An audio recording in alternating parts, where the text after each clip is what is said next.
Hey guys, welcome back to the channel. आप सभी का स्वागत है मेरे चैनल में। तो गाइस, आज है 26 जनवरी और आप सभी को गणतंत्र दिवस की बहुत बहुत शुभकामनाएं। तो चलिए बिना देरी किए हुए शुरू करते हैं अपना क्वेश्चन सीरीज और देखते हैं आज का थॉट ऑफ द डे।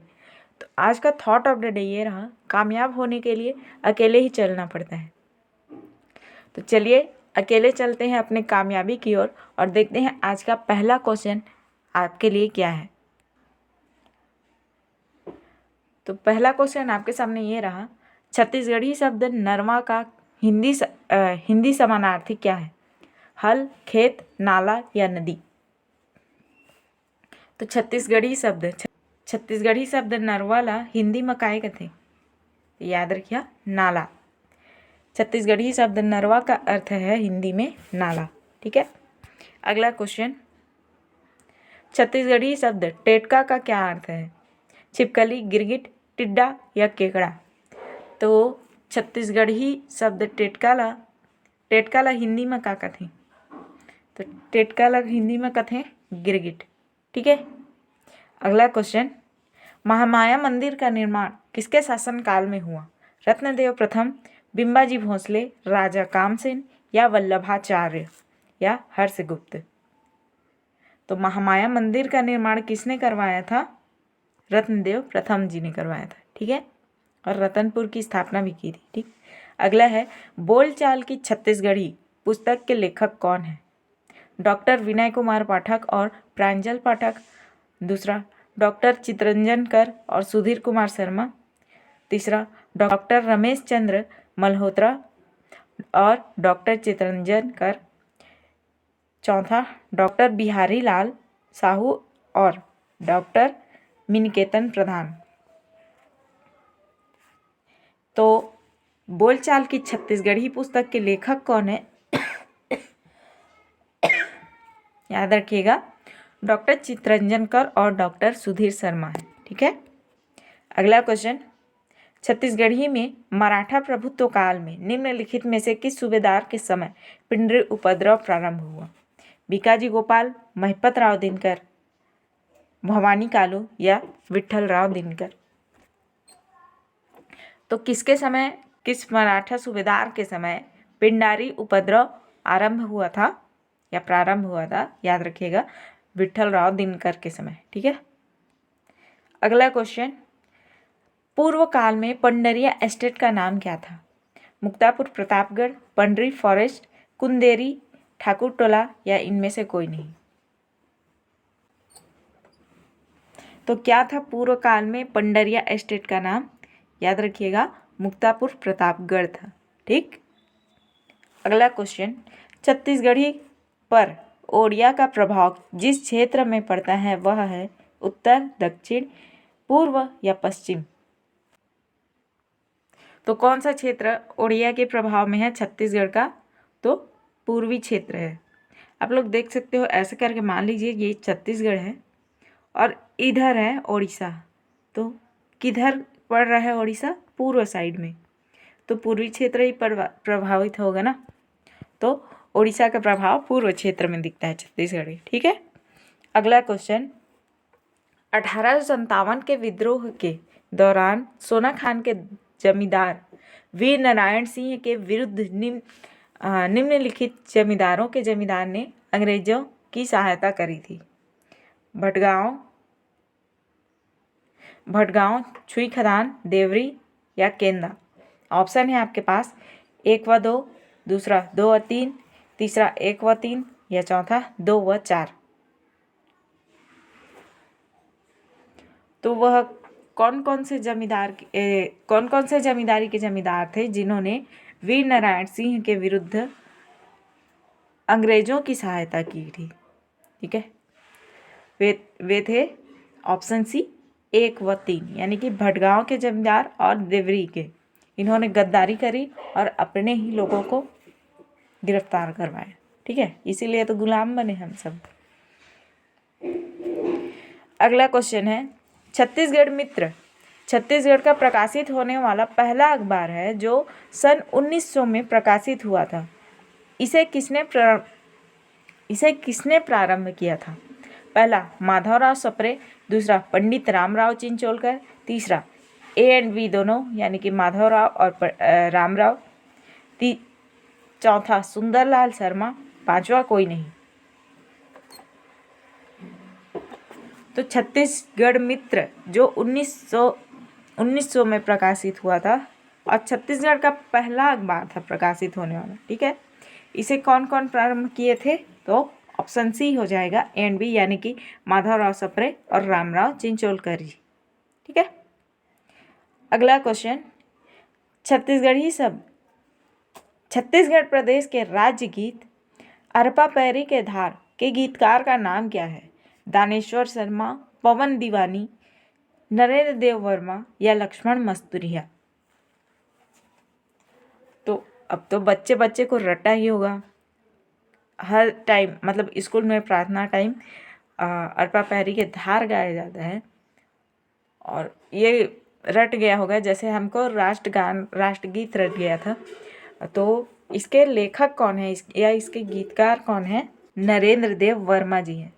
इन्होंने लिखा भी है, ठीक है, इन्होंने लिखा भी है इसको और गाया भी है। ठीक, अगला क्वेश्चन, यह कहा जाता है छत्तीसगढ़ में पाए गए पुरातत्व सिक्के ईसा पूर्व दूसरी सदी से संबंधित हैं।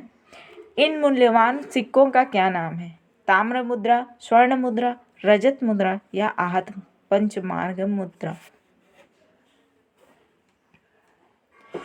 तो वह सिक्के कौन से हैं जो पुरातत्व सिक्के हैं और ईसा पूर्व दूसरी सदी से संबंधित हैं? उन सिक्कों का नाम है आहत या पंचमार्क मुद्रा। ठीक है, अगला है 1920 में राजनांदगांव में 37 दिनों तक एक मिल हड़ताल चला। इसका नेतृत्व किसने किया था? मूलचंद बागड़ी, माधवराव सप्रे, लक्ष्मण राव या ठाकुर प्यारेलाल? तो 1920 में राजनांदगांव में कितने दिनों तक? 37 दिनों तक मिल हड़ताल चला था। कौन सा मिल था वो? BNC, Bengal cotton mill. ठीक है, बंगाल कॉटन मिल। ठीक, और इसका नेतृत्व किसने करा था? तो ठाकुर प्यारेलाल जी। जब राजनांदगांव आ गया है तो किसी को सोचने की जरूरत ही नहीं है, क्योंकि राजनांदगांव से केवल और केवल एक ठाकुर प्यारेलाल जी है। ठीक है, और भी संबंधित हैं, लेकिन ज़्यादातर किसका नाम आता है राजनांदगांव से? तो याद रखिएगा ठाकुर प्यारेलाल जी का नाम आता है। ठीक है, अगला क्वेश्चन है, निम्नलिखित में से कौन सा कथन महात्मा गांधी की प्रथम छत्तीसगढ़ यात्रा संबंध में सत्य है? महात्मा गांधी सितंबर 1920 में पंडित सुंदरलाल शर्मा के साथ रायपुर आए। दूसरा, उनकी छत्तीसगढ़ यात्रा का मुख्य उद्देश्य असहयोग आंदोलन के लिए लोगों का समर्थन प्राप्त करना था। तीसरा, उन्होंने कंडेल ग्राम जाकर नहर के लिए सत्याग्रह करने वालों का समर्थन किया। चौथा, उन्होंने लोगों से खिलाफत आंदोलन के समर्थन देने की प्रार्थना की। तो कौन सा सत्य है इसमें से? वह है दूसरा। उनकी यात्रा का मुख्य उद्देश्य था असहयोग आंदोलन जब पूरे भारत में चल रहा था तो लोगों का समर्थन प्राप्त करने छत्तीसगढ़ आए थे। ठीक है, अगला है, Mantora by, मुटकी by, फुटेनिया by, कैजा by को उनके स्वतंत्रता आंदोलन के किस कार्य हेतु जेल में रखा गया था? पहला, विदेशी सामान की बिक्री के दौरान धरना हेतु। दूसरा, असहयोग आंदोलन के तहत जंगल सत्याग्रह करने हेतु। तीसरा, सविनय अवज्ञा आंदोलन के समय नमक सत्याग्रह करने हेतु। चौथा, भारत छोड़ो आंदोलन के तहत चरखा काटने हेतु। तो आंसर क्या हो जाएगा? मंटोरा बाई, मुटकी बाई, फुटेनिया बाई और कैजा बाई।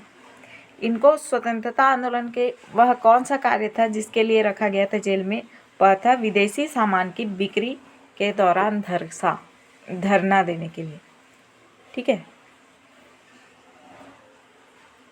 अगला क्वेश्चन है, पुष्प की अभिलाषा कविता छत्तीसगढ़ के किस जेल में लिखी गई?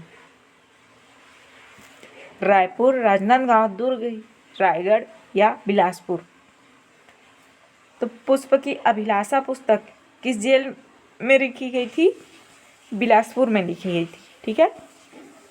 अगला क्वेश्चन, सूरत अधिवेशन 1907 में छत्तीसगढ़ का प्रतिनिधित्व कौन था? छत्तीसगढ़ का प्रतिनिधि कौन था? लोचन प्रसाद पांडे, रविशंकर शुक्ल, सुंदरलाल शर्मा या नारायण राव मेघावाले?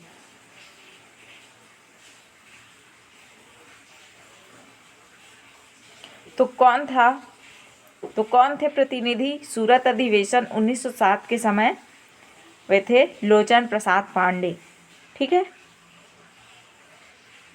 अगला है, प्रख्यात स्वतंत्रता संग्राम सेनानी सिंगरौल के कर्तव्य स्थल को चुनिए।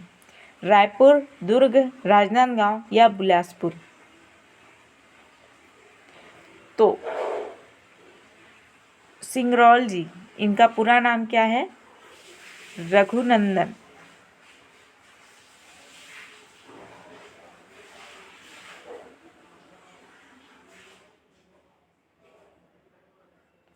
ठीक है। रघुनंदन सिंगरौल जी कहाँ से संबंधित थे? दुर्ग से संबंधित थे। ठीक है।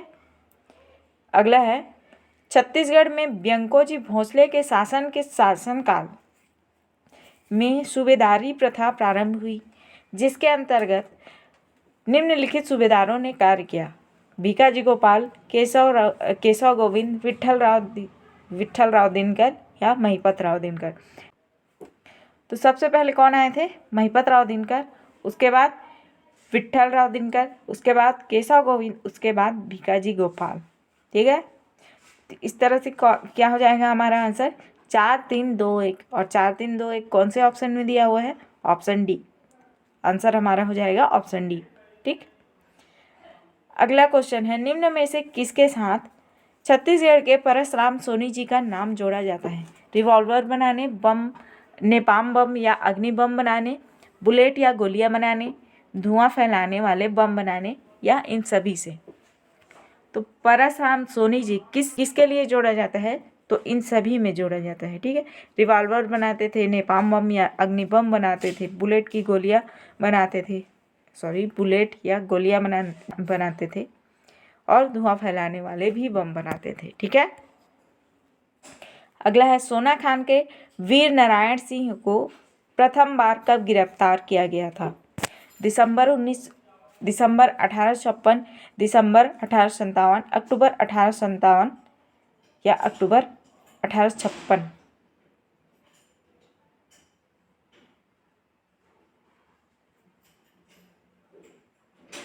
तो कब गिरफ्तार किया गया था प्रथम बार वीर नारायण सिंह को?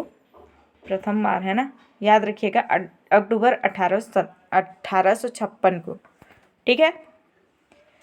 तो चलिए, इसी के साथ हमारा क्वेश्चन सीरीज यहीं ख़त्म होता है। आई होप आप लोग को आज का क्वेश्चन सीरीज अच्छा लगा होगा। अगर अच्छा लगा है तो प्लीज़ वीडियो को लाइक एंड चैनल को सब्सक्राइब कर दीजिएगा। मिलते हैं ऐसे ही नए नए क्वेश्चन सीरीज के साथ। तब तक के लिए जय हिंद, जय भारत, जय छत्तीसगढ़। Thank you.